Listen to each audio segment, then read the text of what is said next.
So remember that book? It was called What to Expect When You're Expecting. And I remember reading it when I was pregnant. I would read it like every day. Everyone I know was reading it. And it was just a book that was lying around. I think they made a movie. And so fast forward to when I was getting divorced. I wish there was a book for what to expect when you're getting a divorce. But um, I don't think there is one. But what I want to talk about today is something that when I was going through a divorce was very intimidating to me, I was nervous about it, and that's mediation. So basically, if you live in Illinois and you have kids, your divorce attorney will tell you that you have to go to mediation before you can do anything else. And that's a good thing. Mediation, it has become such a bigger thing since I got divorced. But when I was headed into mediation, I didn't know what to expect. And if I knew what to expect, it would have taken away a lot of fear and anxiety and would have prepared me better for the process. So, what I want to talk about today is what to expect when you're expecting mediation. My guest is Brian James, divorce mediator, and Brian is also a parenting coordinator. He's been a divorce mediator for, I'm going to say, 20, 30 years. Tell me. Yes, 20 years. Okay. Yeah, you're not that old. He's been a parenting coordinator and a divorce mediator for 20 years. He's the founder of his company, CEL and Associates. Brian, tell me why you think people need to hear this podcast. I I'm a believer in keeping people out of court and not litigating. That's why I went into mediation. Um, Mediation is an alternative to what most people hear. You hire attorneys, you go to court, and you litigate. What people do when they mediate is they agree that they are going to make an effort to work together with a neutral mediator who is going to educate and guide them through everything that needs to be agreed to in whatever county they live in. As the mediator, I'm not on either one of their sides. I'm actually on both of their sides and their children's sides, if they have children, to help facilitate discussions and to come to agreements on the parenting and financial pieces of their divorce. Mediation isn't about getting best case scenario. It's not about the war of the roses. It's about negotiating and compromising. And a mediator is kind of like the quarterback of the process. They're there to guide and educate and help get these people through this process as peaceful as possible. Now, if I heard that, I would feel so much better. Okay. I love that. That was great. What about people who say, though, because this is how I was feeling, you mean I'm going to have to sit in a room with my spouse who I can't even look at him right now? Like, I literally don't want to ever speak to him again. How am I going to go through this process with when I can't even stand to even look at him? What do you say to that? So that's a very interesting question. It's a very challenging one. Some people, when they come in to start the mediation, they're not ready for the process because of what you just said. They're not a good candidate at that time because you have to be able to negotiate for yourself. As the mediator, I can't be negotiating for either party. I'm a neutral. That's why people do have attorneys during mediation sometimes. They have divorce coaches, they have people that help them with their side. But there are times, unfortunately, when people can't mediate, when they can't get over that. I just can't be there with that person and it's not going to go well. But when people, I always tell my clients this for mediation to work, one, you have to keep an open mind and you have to be willing to negotiate and compromise. If you're not willing to do that, mediation is very difficult.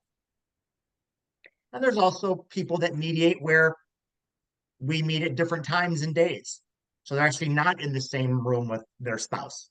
or on the same Zoom call, or maybe they're Mhm. caucusing back and forth. So every situation is different. Sometimes when there's domestic violence going on, it's not a good idea for the people to be on the same Zoom call together or in the same room together. Okay, but also in the mediation sessions, even if you go to the mediation session together or you're on a Zoom call, I remember being asked to leave the room, and it was a lot of one-on-ones even during that time. So it's not like you're sitting there with the person the entire time.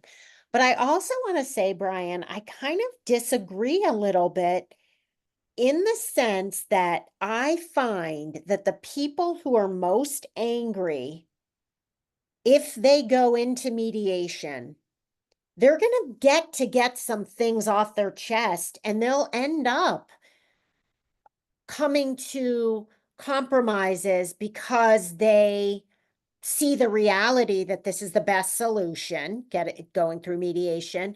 And also, like, once you're in the room with the person who you say, I never want to even speak one more word to again, you're there. So things are going to come out. And once they start coming out, then I'm not saying mediation is like a bitch session where you can sit and complain about your ex. That's not what happens. But I find that even the most contentious couples will be able to mediate and come to agreements if you can get them in the room together.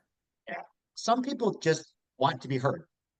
They want their spouse to hear how they feel and their perspective of things. Now, their spouse may not agree with them, and that's okay. Respectful disagreements are okay. But some people just want to be heard. And that's something that, frankly, will never happen if they go to court.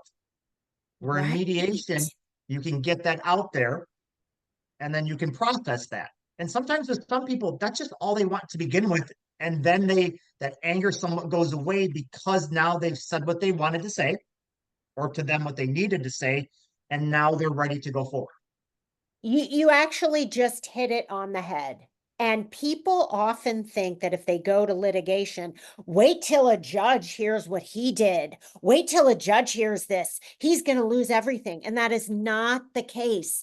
The judge will not care. The judge won't hear you, won't hear your ex. They won't hear anything. The judge will just make a decision based on the facts that the judge has. And so I find that a lot of people who go to litigation are very disappointed when they go to court and they don't get their 5 minutes. They don't even get any time to say anything. Yeah. Yep. That's true. I agree with that completely. You're listening to the Divorced Girl Smiling podcast. My name is Jackie Pilosoff, and I'm your host. And today we are talking about what to expect when you're expecting mediation. My guest is Brian James, who is a divorce mediator and a parenting coordinator and the founder of CEL and Associates. Brian's been doing this for 20 years, and he and I are talking about how mediation, obviously, to both of us is a much better way to get divorced. But we're going to take a short break. When we come back, we are going to get into what actually goes on in the sessions and how these agreements are crafted and how you get here and get to a divorce settlement through mediation. We'll be right back. Welcome back to the Divorced Girl Smiling podcast. My name is Jackie Pilosoff, and I'm your host. And today I am here with divorce mediator Brian James. And Brian and I are talking about what to expect when you're expecting mediation. Brian is the founder of CEL and Associates, which is CEL, the word and associates.com. I've actually known Brian, 10 years, maybe more. Yeah, probably about around that time. Yeah. So I can say that I have watched Brian's practice grow. I've watched him help so many people, many of whom I know, and he's a great mediator. I would highly recommend consulting with him if you're thinking you need a mediator. Okay, so let's talk about what goes on when you get to mediation. What happens in the first session? How many sessions are there? Like I said, are you with your spouse in the session together the whole time, or do you just do like Can you leave the room for 15 minutes? Like what's happening? Sure. So every mediator has their style, how they like to do things. So here's my style. At the very first meeting, what I like to do is go through a checklist with my clients of everything they're going to need to do during the mediation process and give an explanation of what things mean. So people read stuff online, they talk to their friends, they talk to their family, their coworkers, and they hear all this stuff. I want to take all that stuff out of the equation and say, here's what this stuff really means in common sense, non-legalese terminology.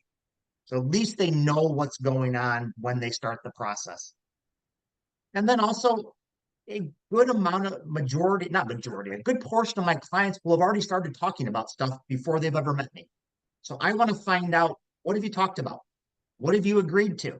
What have you had problems with? And while they're talking to me, I'm kind of reading them. Are these very easy, laid back people? Are they high conflict? Do they cut each other off? Are they listening to each other at all or hearing what the other person's saying? So I can start to formulate what I need to do as I go forward with them during the mediation process. I'm also a big believer in homework. So in the end, one of the biggest benefits of mediation is that the clients are the ones reaching the agreements. They are deciding what is happening with their children and their finances. I'm not telling them what to do.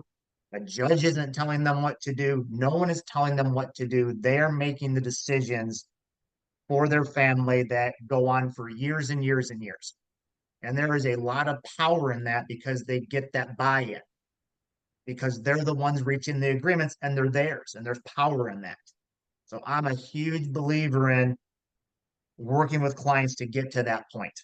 Sometimes it's easier than not, sometimes it's difficult, but as long as they keep that, I'm willing to negotiate, I'm not going to draw my line in the sand mentality, they will come to agreements that are good for them. Okay, now I have a question. A lot of times people don't really know what to ask for. Like they don't really know what they want. So how do you solve that problem? Because I know that you're not the kind of person who would say, "Well, I think you should do this." But like how do they what if they say maybe they'll say like, "I don't really know if I want to keep the house. I don't really know what kind of custody schedule I can handle because now I'm working and I'm traveling." So how do you handle those things? How I handle those is a lot based on the information they're providing me during the process. So I'm a huge believer in all information is good information. There's no bad information, there's no bad questions. The more they teach me about them, when it comes to the, I don't know what we should do here, or should I keep the house? I have a good background on them to say, okay, for the house, let's look through and see what your budget is.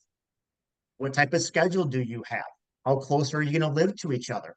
Are you going to be 5 minutes apart? Are you going to be an hour apart? So, based on what their thoughts are, even though they may not know what they want to do, the things they say to me during the mediation process kind of guides me down a path to say, okay, based on what I know about you, here's 3 or 4 different ideas. What do you think of this? What do you think of this? The pros of this, the cons of this. I tell my clients all the time, I go, you can look at me and say, Brian, we hate that idea. Okay, fine. Here's another one. Here's another one. Here's another one until you find something that makes sense. And then we narrow it in and get to the black and white agreements. And I always discuss with my clients what this means now, next month, next year, 5 years, 10, sometimes 15 years down the road, and the pros and cons of what they're agreeing to. So they know now this is really what this means. So they're very fully educated, I should say, on what it is that they're agreeing to versus, what, my friends agreed to this. This is what we want to do. Eh, okay, that's fine, but what does that mean? I don't know what it means. Then why would you want to agree to that? All right. What about emotions in sessions? Like, do people ever run out crying or say, you know what, I'm leaving and get up and walk out? Is there like fighting? Do people bring up the past? Tell me about some emotional stuff that happens. So ideally, when people come to mediation, they've worked through the emotions and they're able to come in and talk about business. their children and their finances as a business. Now, in reality, I know that's very difficult to do because it's a divorce. So there are times when someone is getting emotional, and maybe we have to stop the session for a few minutes. I have to, if we're on Zoom, I get, guys, let's log out for 15 and come back in. Or if we're in person, let's take a break. All the way to the point where if I get the sense that anything we do going forward is going to be detrimental and not be productive, I'll just end the session. I've ended sessions 10 minutes into a session because maybe they got into an argument 5 minutes before we started, and boom, it's carrying on. And there's nothing I'm going to be able to do to get them back on track because I want my clients to be productive and moving forward through the divorce process and not backwards. But there are sometimes when people, they just need to have a break. Sometimes when people, I've had to put a pause on mediation and say, you know what, you should really see a counselor, either individually or maybe both of you together to work on your co-parenting. So when we talk again, you've worked through some of the issues that have led you here, some of your disdain for each other, per se. Co-parenting counseling has gotten really huge. And I know a lot of divorce coaches who offer these co-parenting sessions. I'm actually going to talk about Sherry Morris, divorce coach. She offers co-parenting sessions and she got a certification in it so that you can sit down and learn how to communicate and co-parent with your spouse. And that can happen before mediation, during mediation, maybe after mediation. So Sherry Morris is actually at deardivorcecoach.com if you're interested in that. Okay, but I wanted to also say, like Brian, I've heard stories where people were about to go to mediation and like the same day they found out that their ex has a girlfriend. Well, now they've gone from, okay, we're going to go in mediation and talk business to F this guy. I can't believe he's already having a girlfriend. I'm so hurt. I'm so upset that you probably have to cancel the session, right? Because this is emotional. So sometimes it's best to cancel a session before it even starts Hmm. because my clients, they know themselves and each other much better than I ever will. And if one says, you know what, this is just not going to go well today, then we don't meet because I don't want it, no offense to my clients, I don't want it to be a bitch session on both of their parts. I don't want them to pay me to just listen to them complain and argue and me referee. That's not Right. what I want to do. I want to help them move forward. Okay, now I have another question. Did you answer, and I just didn't hear you, of how many what's a typical mediation process? How many sessions? So typical mediation process is 2 to 3 months. Probably meet with clients anywhere between 4 to 6 times. Meetings are 2 hours, usually spread out over every couple of weeks. I'm a big believer in between sessions, giving my clients homework to do so they can feel productive. Because there's things that if people are already working together, I can give them homework to do together. Saves them time, saves them money, and that's back to that buy-in because they're their agreements. Other people need to do everything individually because they can't sit down at the kitchen table or Starbucks and work on stuff, but they know that they still want to mediate. Okay, I love this. I would be sold if I was listening to this. 4 to 6 sessions. Now, I'm going to tell people I want to close this podcast on a great topic with a good question. Would you agree with me that what to expect when expecting mediation is that at the end of a mediation process, two things are going to happen that will probably are so much more likely to happen than if you went to litigation. One, you're going to learn how to communicate and co-parent so that moving forward, even after the divorce is final, you've now learned how to talk things through and co-parent together. And secondly, both people are going to be more compliant in what they signed in the agreement. So they're not going to have to go back to court or say, okay, my ex-spouse is not paying the amount he agreed to, or the amount that the judge awarded him. If you agreed to it in mediation, people are more likely to comply and pay, and they're also more likely to comply with the custody schedule because the two of you came up with it together and signed an agreement that this is what you agree on. Do you agree? I agree. The last time I see my clients, I always joke, but I say this, I go, I hope I never see you again, Mm-hmm. because those are good clients. The ones that during the mediation process, I have basically forced them to communicate. They have to communicate with each other. I try to keep the peace when things get heated. I try to calm them down, try to work on things that they can work on when things do get heated, so that they are actually working on co-parenting together, so that this just sets them up for less likelihood of having problems. And that goes right into what you said about the agreements. Because once they're done and they're divorced, no one's checking up on them to see if they're complying with their agreement. It's up to them.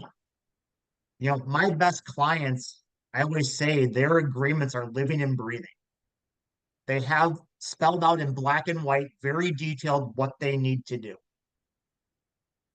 But life changes every day. And sometimes you need to adjust the pickup and drop off time. Maybe you need to change how this decision is made on this or how you pay for this. And people that mediate, they have a better likelihood of being able to compromise and negotiate on their own and stay away from court. Court is never good.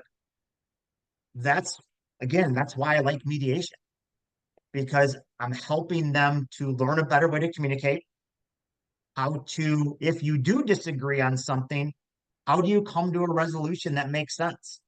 It's about compromise. Now, I don't expect one person to always be the one to compromise. That's not really appropriate, but you have to have the give and take.